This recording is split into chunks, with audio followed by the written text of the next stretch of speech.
Greetings. You're listening to the Native Business Podcast. My name is Gary Davis. And my name is Carmen Davis. This is episode 10. Yeah. 5 plus 5. We're there. We are there.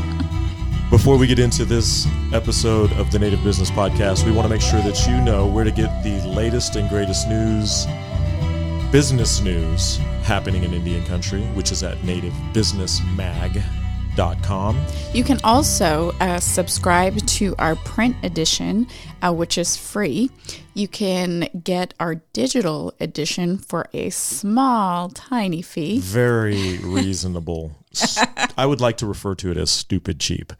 Okay. Because we want to make it accessible. We want people to be able to get it. You can also subscribe to our e-newsletter, which is weekly. It comes out every Friday. That's as right. Well. That's yep. right. And we'll deliver the information right to your inbox. Absolutely. And thank you to all of the people who have signed up, because that email list, as I share it with Carmen all the time, it is growing every week. And so thank you for signing up for that. But don't be late to the dinner there. We want to make sure that you're getting that information just like everybody else is. And then, of course, we have our social media platforms, as Carmen likes to refer to it as our socials.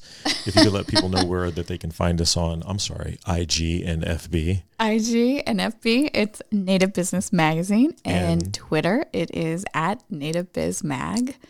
And YouTube. Search you're us out up. Of luck. You search just got to us search us. We're working on that, so you can help us. Subscribe to our YouTube channel. They're on the platform, and we will be able to get enough subscribers to get our own youtube.com/nativebusiness. Correct. And then you can go right there. We'll be able to tell you that. Without any further ado, we have an amazing podcast episode for you today. Yes. This one was recorded live at the Native Business Summit, which took place. It didn't take place.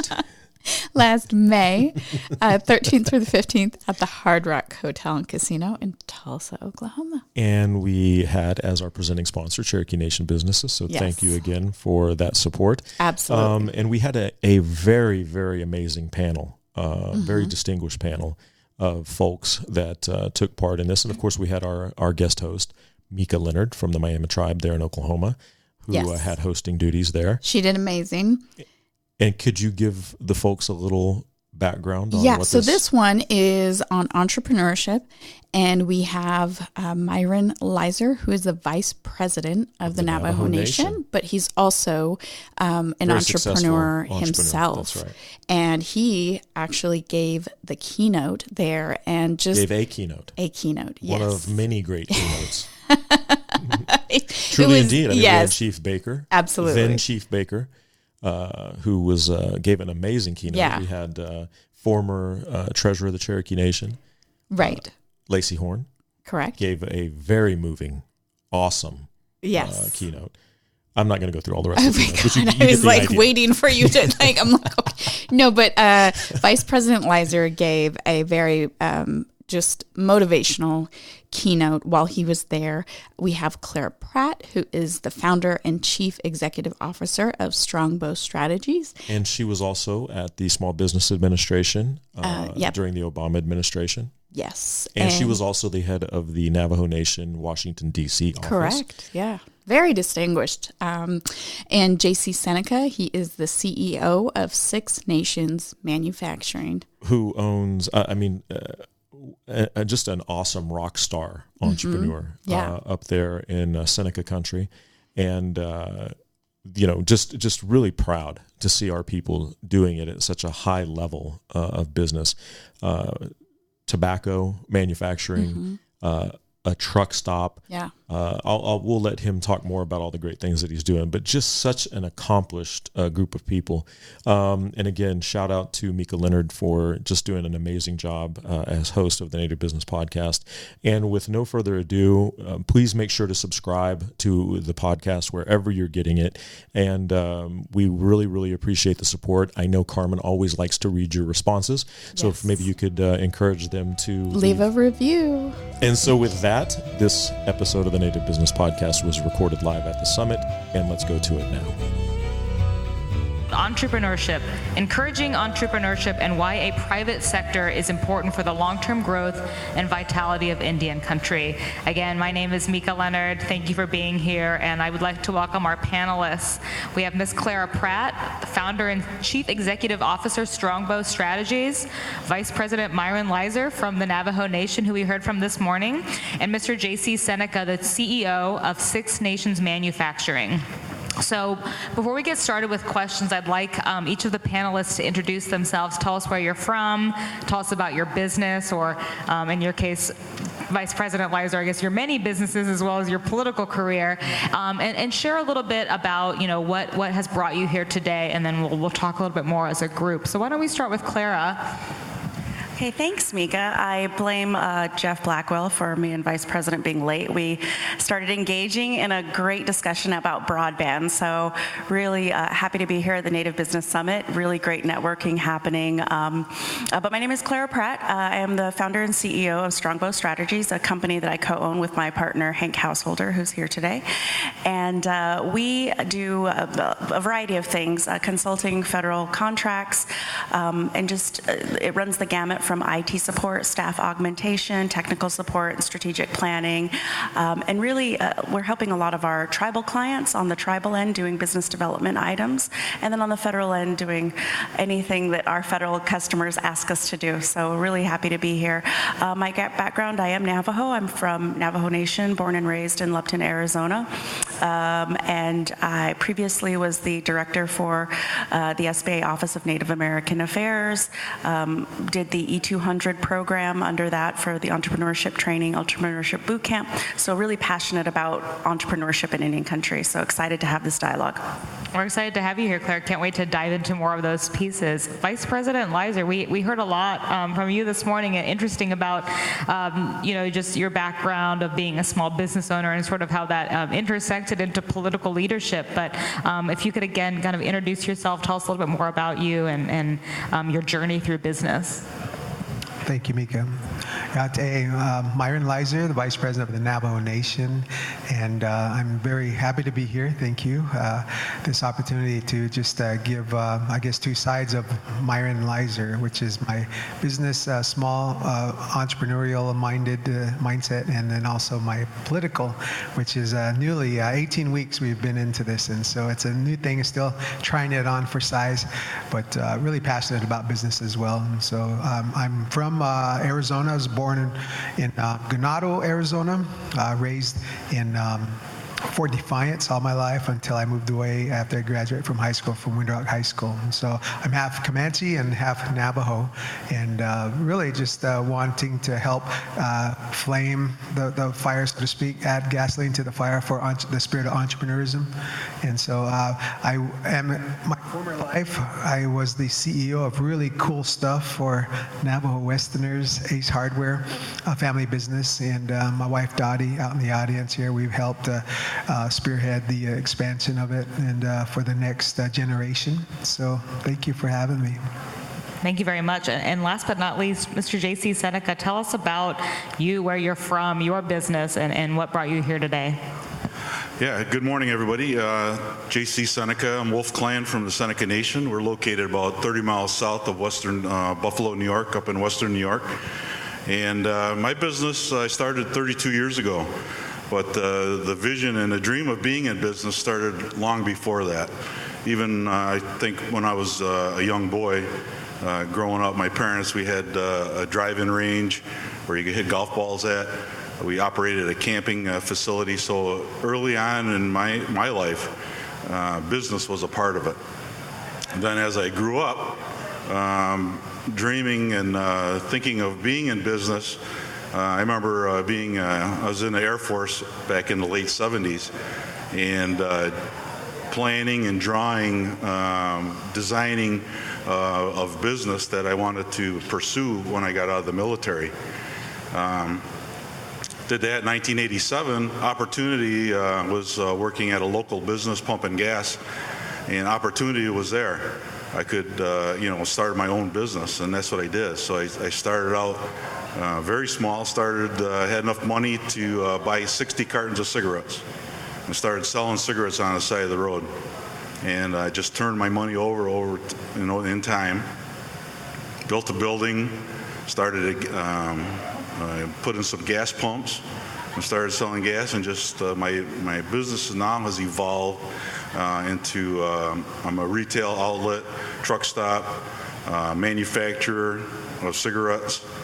We have our own trucking business. We haul our own fuel, kind of building a scenario of putting myself in control of my own destiny, not relying on, we were having to buy a lot of our products from non-Indian companies off territory, and I created my company where I was as self-sustaining as possible. And so doing a lot of different things. I have a customs bonded warehouse, able to ship products in from anywhere in the world into our territory, free from state intrusion in regards to them trying to stop that. So doing those type of things in business, just continually evolving my business, trying to stay one step ahead of competition, staying one step ahead of being aware of what's going on within the state government, within the federal government, because certainly they're after what we have. They're going to continue to press and try to eliminate us. They've tried to eliminate us as Native people for many years, going way back. And I think now we're in an arena of where we've gained some success economically. I think they're still trying to take that away from us. So we have to be on our guard as Native people to ensure that we maintain our business, we protect it, we're able to advance, and secure it for our next 7 generations, the generations that are coming, so that they have the advantages that we have today, so they can be successul. And, thanks, JC. Yeah. No, and I know you're probably, we have a kind of an interesting array of business owners here. We have really different sectors, but I know there's a lot of commonalities, and we'll touch on those a little bit later. And JC, you sort of gave us your story of what, that you had really grown up in this family, thinking about entrepreneurship. It was something that you said as a young child, you just sort of knew eventually you'd run your own business, and when that opportunity, appeared, you took advantage of it, and then have been agile and innovative and built upon that to the point now, as you mentioned, you continue to build and now have all these various sectors sort of within your larger business. I want to ask Clara, because I've known you and I've watched your career, especially in DC, for some time now, and and even remember when you started Strongbow out, and I'm just curious, what was that journey like for you? What made you say, this is something I actually want to do for myself? What did that look like, and kind of what was going on in your head, and what was that planning like for you? Sure. Well, I started my career out in government, and I started out at the Department of Commerce, and my job there was primarily focusing on international trade and helping small and medium-sized companies export abroad. So providing, just helping these companies just get into a new market, and it was really fulfilling work, and I loved doing that. And then I went to work for the Navajo Nation and then the Small Business Administration, and each time I was coaching companies on how to do this, right? And here I am, someone who has not run a business, so I thought, I want to do this for myself. I was really lucky to see my father, who was an entrepreneur, and kind of learn at a really young age what that meant and what that entailed, and was prepared that it's not a 9 to 5, and there's no guarantees, and sometimes you're just hoping, can I make the payroll this time, So that for me was just taking the step and jumping and saying, I really want to do it. There was an opportunity in about 2015 when I met my now business partner. Well, we knew each other from then, but when we decided to join forces right around that time, I'd started the company in 2013 and had just been sort of dabbling, not really sure, one foot in, one foot out, working regular 9 to 5s and doing what I needed to do to earn a paycheck. And then, about a year and a half ago, I just decided it's time. It's time to do it. It's now or never. We've got to do it. And so we just, I guess it's been about 2 years now, just jumped off the deep end and said, okay, it's going to be sink or swim time. And really grateful that that I did that, because really giving it my full attention and focus has made all the difference in the world. It has meant getting more clients and really being able to sustain myself and earn a living. And it's something that not everybody can do right away, right? So it kind of takes some time to build up that capacity and say, all right, now, I look at my bank account, I'm like, okay, now I can do this. I might have a little bit of bandwidth here to take that jump. If you don't have, I'm really lucky. I have an incredible spouse that, is very supportive as well. So, the planning for it was, I guess, years and years and years of in my head, and then finally putting it into action was the best decision I've ever made. Thank you for that. And I think that is probably the case for a lot of people, is you straddle those two worlds of you have your own business, and maybe you give that the attention after 5 o'clock and on the weekends and those late night emails. But as you mentioned, I think that fear to really jump in, and we talked about fear on some of the episodes yesterday, is like that can be very crippling of, first of all, what if this doesn't work out? And I think then, sort of am I going to be able to pay my mortgage this month, and I've got children's mouths to feed and a family to support, that there's kind of always a reason not to do it, and especially if you have another job. But that, actually going out and doing that, I think takes a lot of strength, and I really commend you on like you said, making that leap and really, jumping off, because I think that is scary. But I guess just knowing you, knowing your personality, I'm not surprised to hear that it's something that you'd been thinking about for a long time as well, and really sort of planning that process in your head as well. Vice President Lizer, we heard again from you this morning, and I loved your story about how you all were selling, Nike shoes before anybody else was selling Nike shoes, and kind of, doing all these different types of businesses. And it sounds like for you, again, this was something that was really just sort of innate in how you grew up as just something to do. And then you mentioned, you told us the story about going to Fort Lewis and leaving Fort Lewis and then going back later once you were kind of in the right headspace, and that at that point you knew, okay, well, I actually have to give this the right kind of attention because I'm now supporting my family. But for you, I guess, as you move through your business life and take on new business challenges, start new businesses, what does that process look like for you in your head when you're planning for that next step? That's a good question. I guess you have to consider all things, the current trends, the market, do your feasibility, due diligence, obviously. And that's one thing that separates an entrepreneur is that that's their life, their livelihood. They say have skin in the game.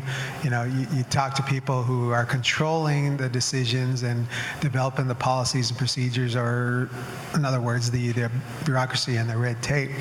Is that we don't want to be at the mercy of men and women with theories. We really need to, as Clara said, be fully knowledgeable on how to implement. So years ago, I was able to teach and lead Indianpreneurship classes, the O'Neill curriculum of Indianpreneurship, and it's a 12-week session where people are, we train them how to write a business plan, and we lead them through these courses. The first 4 or 5, they kind of help weed out those people, because everybody wants to be a business owner, right? I mean, we want the notoriety, be able to write our own schedule. We definitely want the money and all of that. But as we go through those first 4 sessions, what it was designed to do was to weed out those that didn't really have the fortitude, the mental capacity. Talk about capacity, is that it really requires an all-in. Can't be straddling the fence. Maybe someday I will. Because I think a lot of people do aspire to own a business. It's that next step to actually taking the plunge, making that decision, and that's where it gets. It's hard to explain what an entrepreneur is unless you're talking to one. You feel it, you talk the same, words and whatnot, and you could see the glimmer and the sparkle in somebody's eye. For us, to expand businesses was the next step after taking that plunge. Really admire your story, sir, about how you started almost from scratch. 30 cartons of cigarettes. Wow. The difference between that and say getting a bunch of money and investing in a what do you call those, franchise. is they have the proven success and you're buying that success. But to really be organic and to start from just scratch is really a true entrepreneur. And to develop that kind of mindset, either you have it or you don't. Can it be attained? I think so, because I think I came from that, is attaining it. But you have to surround yourself with the right people. You have to be in the right circles, people that are readily pushing you along, prodding you along, but also supporting you. And that's really the only environment that is going to be conducive to starting from scratch and then taking it to the next level. Thank you for those comments.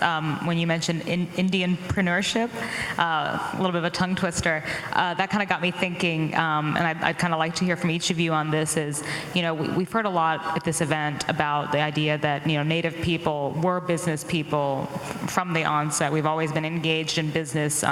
Maybe it's not what the sort of the traditional Western idea of business is, but business nonetheless. And I'd like to hear sort of what, how you take your Indian self into business, what that looks like, because when you think about just competing against all of these larger businesses out there and differentiating yourself perhaps, or just sort of sizing up your competition, what are you doing differently as a Native person, I guess, because you're a Native person? And I'd kind of love to hear all of your thoughts on how you bring that. I mean, obviously it's a part of who you are every day, no matter what, but what about that are you bringing into the business world? You look like you have some thoughts. Oh, right on the spot. Well, first of all, you got to take your bad self into it, and as you said, your Indian self. You really have to. Yeah, there's no other way to say it, but to fake it till you make it kind of deal. Where are you going to get knowledge unless you're doing something? And who's going to give you the chance? It's kind of a catch-22 situation. It's like, how do you get it if you don't have it? Well, one of the things is just being in those circles, coming to summits like this here, being around people who are like-minded, and you'll glean a lot of the information if you're not copying them literally. As I said, in business, you can copy one another if it's not copyrighted or trademarked, and be at it, develop your own style and your niche. But I think that's where the rubber meets the road, is that you differentiate yourself. You bring yourself into the marketplace, find a need, find a way to fill that need. And if you don't have the money, then you're hustling, basically. You're investing. And I think the key component is you just believe in yourself. You just say, I can do this. I can do this, and I can make something happen. So as you come into market and you're going to sell items, retail, or you're going to provide services, I think you just know way down deep in your knower, so to speak, that what you're going to do and how you're going to do it is going to gain traction, and you will be successful. But again, it's not a overnight process. It takes time. How many years did that take for you to get to where you are? 32 years this year, in business from the day I started on the side of the road. Yes. I mean, it does take time, and you just know when you make that decision that this is it. There's no looking back. So to get to a point of success here, you just again, it's a skin in the game. Best way I can say it is that you're just going to do it because it's your livelihood, and you'll protect it and you'll work at it 24/7 if that's what it takes for the first few years. Yes. For me, I think you look at it, you talk about, we were always had an entrepreneurial spirit in our people. And I guess for me, I look back at a day of modern time when examples of being able to take the initiative to create something. You can go back into the 70s. I think the Seminole out of Florida and the Cherokee in North Carolina, with their starting the bingo that started everything. That's why we're sitting in a facility like this today, is because of what they took a chance on, what they believed in, how they initiated what they did. When high stakes bingo hit, it seemed like that was the thing that was going on. And at home at Seneca Nation, for us, it was a time back around 1980. We had a facility where an ice rink lacrosse arena. They were having trouble paying their electric bill, and the folks that were working at this facility needed to find a way to sustain and to pay this electric bill. And my mother being one of them, they came up with an idea of, well, let's have a bingo game to help pay for this facility. And that decision at that moment spawned into a Class 2 development of bingo at our Seneca Nation, and has evolved over time into now where we have 3 casinos. The gaming era of creating something that's going to be able to help provide to answer the needs of our people. It's not the end all. It's not something that we can really depend on, but it has to be, gaming has to be utilized as a stepping stone to diversify our economy, to be able to develop an economy that's going to create jobs and opportunity for our people. We can't rely on it. You know, I think Cherokee here in Oklahoma is a great example because of what they've been able to build around this facility. And that's what is a great example for Indian country, and that's what we have to look at, these opportunities of gaming or tobacco or gasoline to help bring us to the new level. And the new generation of our people, the entrepreneurs that are going to be coming after us, will learn from these things and then create a whole new sector of development that's in our future. Who knows what that's going to be? We've talked a lot about hemp. You know, that's something that's out there, and we have to take that, you know, and move with it. If we sit on it and wait, you know, the federal government, you know, USDA, FDA, they're all well, you know, we're developing regulations. Our nations have to take the initiative to enact stuff now and to push the ball forward. Otherwise, we're going to be sitting and waiting. We have to, you know, do what we want to do it the way we want, to make sure and to ensure that it's done the way we want it on our land. So, you know, that's an important thing. Well, definitely, it's about that perseverance, and I think a lot of what you talked about is sort of embodied in the personality types that most entrepreneurs possess, which is Vice President, as you mentioned, you know, really having skin in the game when it ultimately is your business and it is that sink or swim, and you know, just having the courage to kind of really jump in on whatever that next endeavor is, but obviously being smart about it and looking at all the various risks and having everything as sort of as set up as you can, but obviously you can't control everything. One thing that just in speaking with you, JC, and hearing your remarks this morning, Vice President, and just knowing you, Clara, is this idea that, you know, there is this very strong tie between obviously the business, but then your own tribal community, and especially for you, Vice President Lizer, I mean, you know, right now you are in a political position. You know, you are living that. I want to talk about just, you know, what business really means for the tribes themselves. And again, that can be an individual Indian-owned business on the reservation. That can be tribally owned enterprise.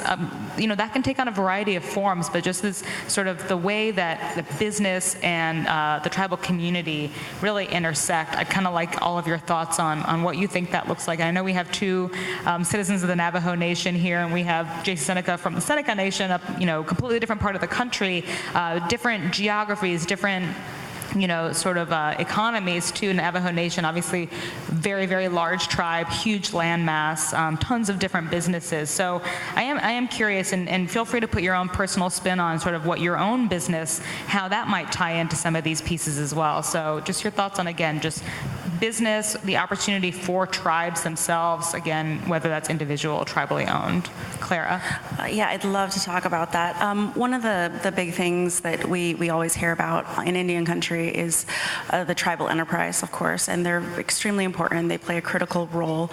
Many times they were the only entities that would come on and do business on various tribal nations with the support of the tribal government. There's, I don't know, I think it's a perceived lack of transparency on how to do business in Indian country. So private enterprises get really nervous about coming onto Indian country. They don't know what laws they're going to be subjected to. They're not sure how it's going to work out. If there's a dispute, there's just a lot of, I believe, misinformation, because when you really get down to it, it's, yes, there are some specifics that you have to deal with, but by and large, it's like doing work anywhere else. Things that you have to be aware of are, jurisdiction, dispute resolution, tribal law, et cetera, but it's nothing that should stop private development. And I think now we're at this point in Indian country where we need to invest in individual entrepreneurs and private sector growth, because the government can't and shouldn't be anything and everything to all people, right? I firmly believe that the government's role is really to set up the regulatory framework and also to make the environment more business hospitable. So if it's infrastructure that's lacking, if it's regulatory clarity that's lacking, if it's law clarity that's lacking, that's where the government should step in. However, we need to make sure that our little boats are rising, right? That we're investing in our small businesses, our individually owned businesses, and we're also accepting and welcoming non-native businesses to come and work on our lands as well. I fully support, the buy Indian, buy Navajo, buy local. I think those are really, really critical. But there are some areas where we might not have, the knowledge or the capacity, et cetera, and we've got to bring those external entities in. And when we bring them in, we should hold them accountable to paying our taxes, abiding by our laws, and also mentoring so that we can grow our own capacity internally and we can have, telecom companies that are Navajo owned and solar companies that are Navajo owned and whatever else out there that we can build up for ourselves. Yeah, I think, the old mentality that we have is, the federal government owes us, so we're always in line, and then we frown when certain administrations are in there. But to take away from the need to focus on that, there's the entrepreneur, the small businesses.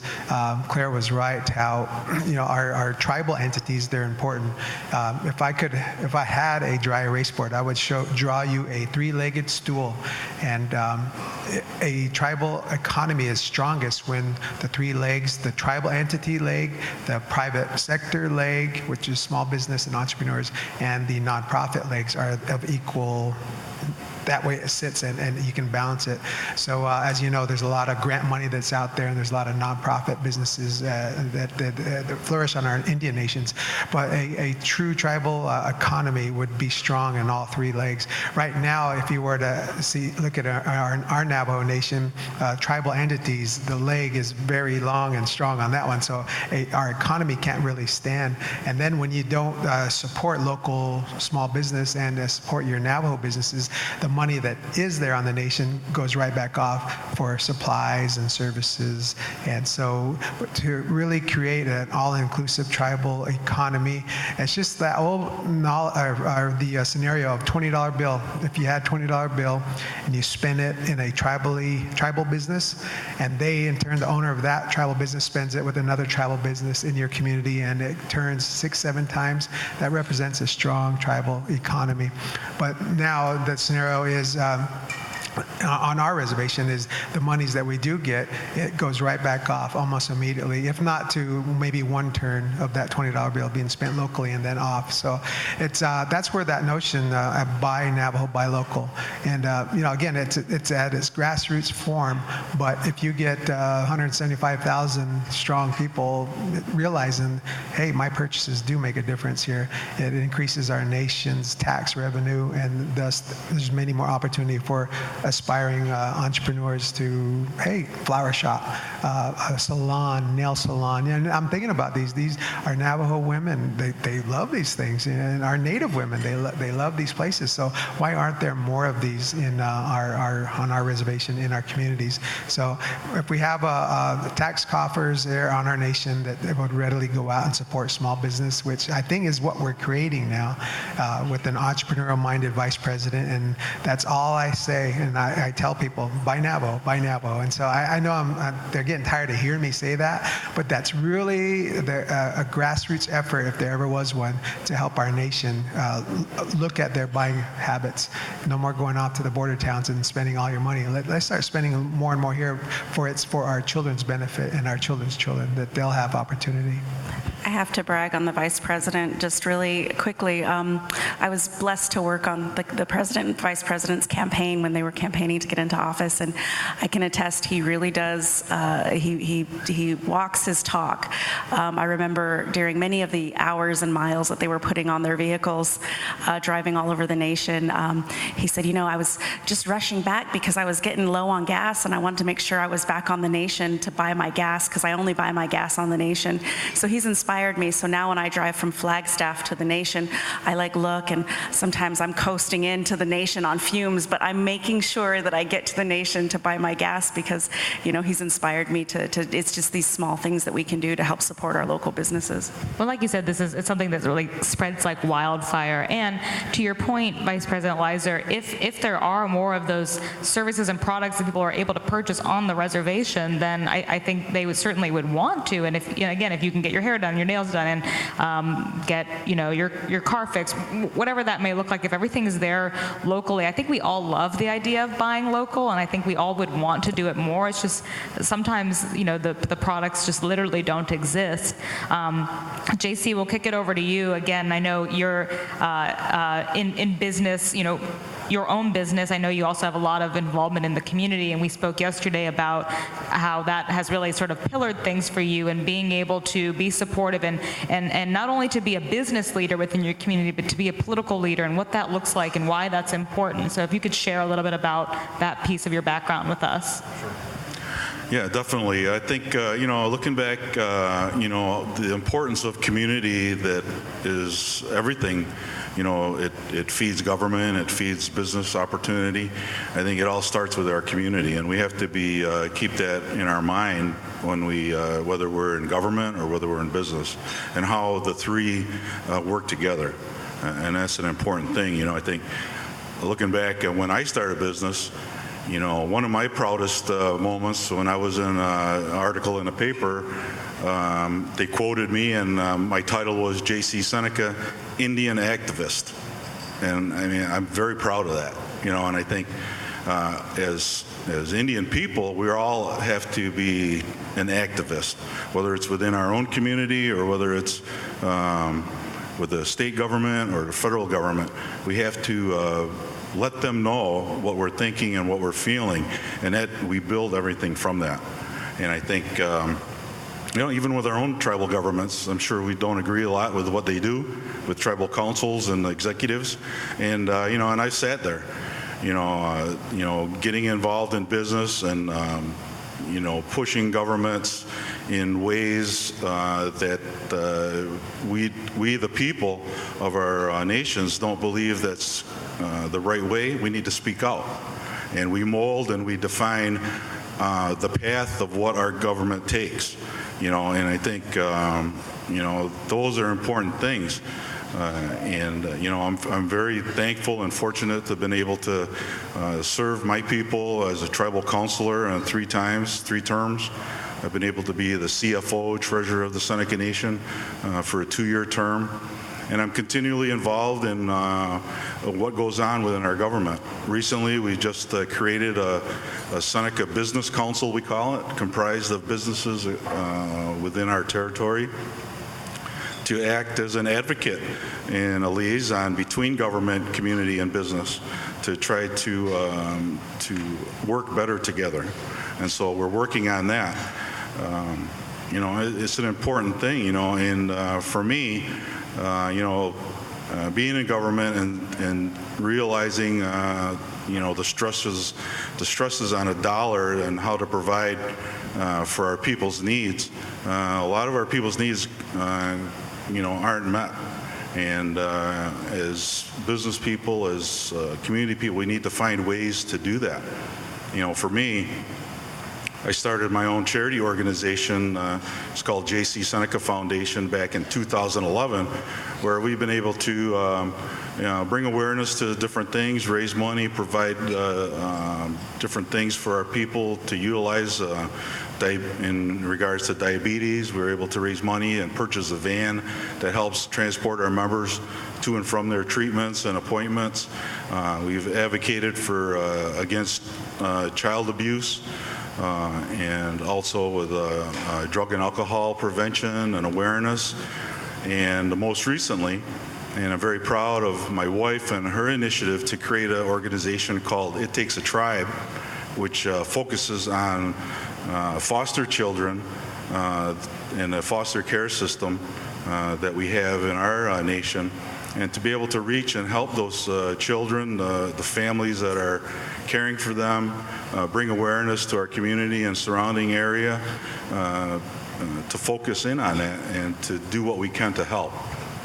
And so I'm very proud of what she's been able to do. And my foundation, of course, helps support some of that, of what she's doing. And, it's a way of answering the needs of our people, where our government not necessarily has failed, but they're unable to do that, or maybe sometimes they're unwilling to. Certainly we all, when you're in government, there's only so much you can do. And our people are very demanding in regards to, if you give them a little, they'll take a lot, or want a lot. And so you have to be careful, and there's a balance there that we have to have in regards to that. So it's a challenging, all the time in regards to that. And you'll learn about that. Yeah. I'm sure Vice President Lizer has some thoughts about people asking for an inch and then a mile, perhaps. Exactly. Well, I was actually thinking about something what Clara had mentioned, that I inspired her to do something, which I hope I'm inspiring the whole nation to buy gas locally. On our reservation, we say Timbuktu, off the beaten path, so to speak, as far as delivery, delivering goods and services. Because to come to our reservation, you got to get off I-40 and all the major corridors. And so delivering product to our reservation is a little bit more expensive. So products and services are more expensive on the nation.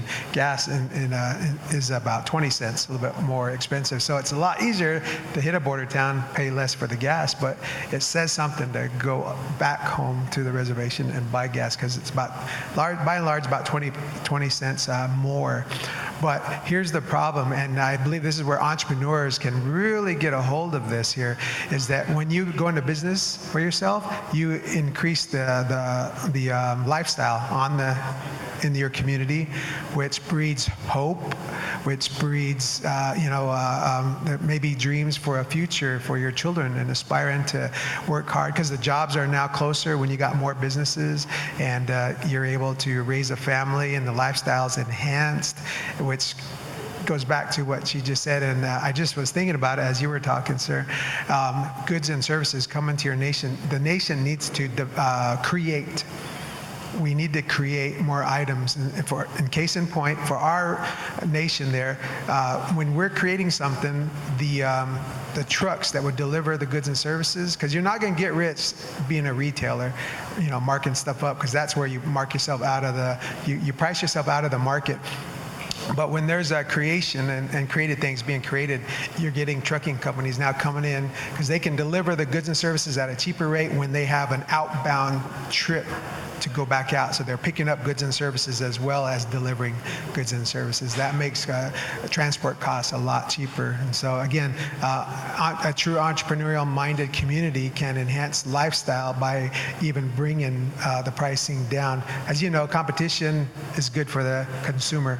Prices come down when there's competition. So anyway, it's just kind of a roundabout way that feeds off of itself. So an induced better environment that allows business creation will enjoy benefits far-ranging and for each generation. I don't know, this might be the last time I'll speak because I'm saying too much already. An inheritance is what you leave for someone, but a legacy is what you leave in someone. And we want to leave a legacy where people can aspire to start businesses, maintain them, but also be able to foster business growth on our nation. That was a great quote, and actually, I will have one more question for you, so you aren't done talking just yet. But that a couple of things that just came up there that made me think is this idea that, as much as we can encourage people go out and start your own business, we have to support those businesses too. And I think, and this actually is another question for you, Vice President, is that this is directly back in your court. What can tribal governments and tribal leadership do to really, like you said, create an environment that's hospitable for small business owners? Otherwise, if no small business can manage to exist on the reservation, then the tribal residents then also have to go off the reservation to buy those goods and services. So as you mentioned, it's not a one-way street. How are you in your leadership, and how would you encourage other tribal leaders to create mechanisms and set up some mechanisms in place for prospective small businesses so that they're able to thrive on tribal economies? I think Clara mentioned it earlier, when you have a government that's readily assisting those entrepreneurs, they create the environment, they create develop the laws and the policies and the resolutions, they introduce them to the council. But they're the ones that would create this environment that's conducive to business creation and expansion. So they could go a long way in doing that. And they could also, as she said, this vice president actually walks the talk. They need to support businesses. Gary Davis said it yesterday. A lot of times we're pulling each other down, right? The old proverbial crabs in the bucket. It's okay if somebody gets ahead, and we just need to be mindful of that and look for our opportunity as well. So it's a community that this whole environment is going to be enhanced with. But I really believe that the true entrepreneur, which I said earlier, that America was founded on the backbones of mom and pop stores, and corporations now have gotten so big, they just buy them up, they eat them up, and the small business goes down, and you've got these corridors in our communities that are just, they've lost the businesses, they've lost the hope, because now the big box stores are all around on the borders of our communities where the land's cheaper. And so I don't want to say greed, because people can misconstrue that, because there is enough, as he says earlier, which I really agree with, there's more than enough out there for all of us. And in that perfect environment, I guess it's a entrepreneurial utopia is what we're aspiring to do, is that when people and their dreams are released, the American dream can be had for our First Nations people. So I really believe that. I completely agree, and I think, as you had mentioned, in environments like this, summits like this, opportunities for us to come together and meet face to face and speak with one another. You may have met someone here who theoretically is your competitor in business, but I hope you don't walk away thinking of them that way, and instead of thinking of them perhaps as a mentor or as a mentee, a way to network. There are so many opportunities out there, and no one business can serve the needs of every person. I do think, as tribes, being able to support other tribal businesses, obviously when it makes business sense, is a great thing to strive for, and something that we can all think about. Just your example of going back to make sure you're buying gas there, that's like really resonating with me. And then, as you mentioned too, certainly the big box stores, Walmart, Amazon, major competitors out there, being able to bring in products from China, it is cheaper. It is what it is. Although now with all these new tariffs, maybe not so much. But this idea that I do think people really like the idea of buy local. We want to know where things are made. We care a lot more about what we're putting in our body, what we're putting on our body now. There's this whole consciousness that maybe didn't exist 10 years ago. And while, of course, price is a consideration, I think quality and knowing where goods and services came from is something that people are actually thinking about now. So we've talked a lot about sort of your different businesses, how that sort of relates to your own community, how you might help your own community. I guess one thought, again, thinking about the small business owners that are here in the audience, or those listening today, and others that are considering taking that plunge, maybe folks that are just sick and tired of working for somebody else and want to go out on their own, or see a hole in the market and think, I could fill that. I actually know I have this particular skill set. Being innovative, what are some pieces of advice that you would give to folks? And I kind of want you to put, let's think specifically about what are pieces of advice you'd give to natives out there that are thinking about kind of leaping into business for themselves. Just really quick to go back to your previous question really quick about what can governments do to make it easier, better, and this kind of goes into what's the advice that I would give. One of the things that the Navajo Nation has done, and I'm really grateful for, is they've invested quite a bit of money into the Navajo CDFI, and the mandate of the CDFI is to lend to small businesses and small startups. So I'm really, proud to sit on the board of the CDFI and deploy lots of money into the community for these startups. But there's a couple things that I think that even with all the money in the world that you could put into the community, there are some things that we need to address, and it might be similar in other tribal homelands as well. The infrastructure is lacking.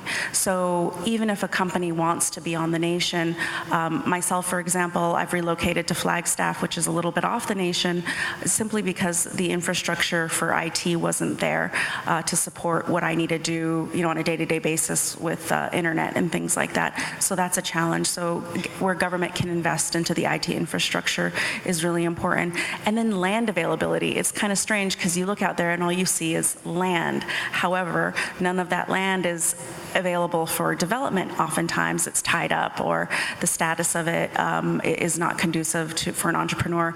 And not very many entrepreneurs, zero that I know of, have the money to come in and say, okay, I'm going to go ahead and develop the entire infrastructure here, from the sewer lines to the electricity lines to et cetera, the rights of ways, the ARC clearances, the EPA clearances, the 404 clearances.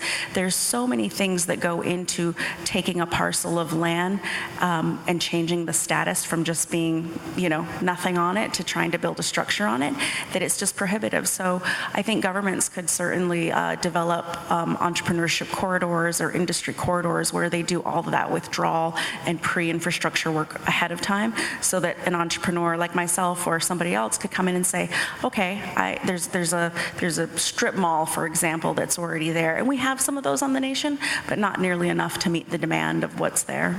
So my advice would be just to continue lobbying your tribal leaders, say, hey, this is what we need, and see if you can't work collaboratively to build that infrastructure so that we all can come home.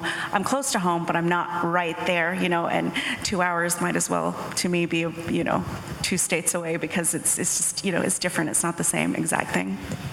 There's a good point where tribal governments can help. Strip mall, that's how we got our start. That's how we were able to, years ago, start up with True Value Hardware Corporation, and eventually we changed over to Ace Hardware, but there was a strip center. It's kind of like a built to suit, right? And it was there, and so you were able to, whatever monies you did have, you were able to invest it.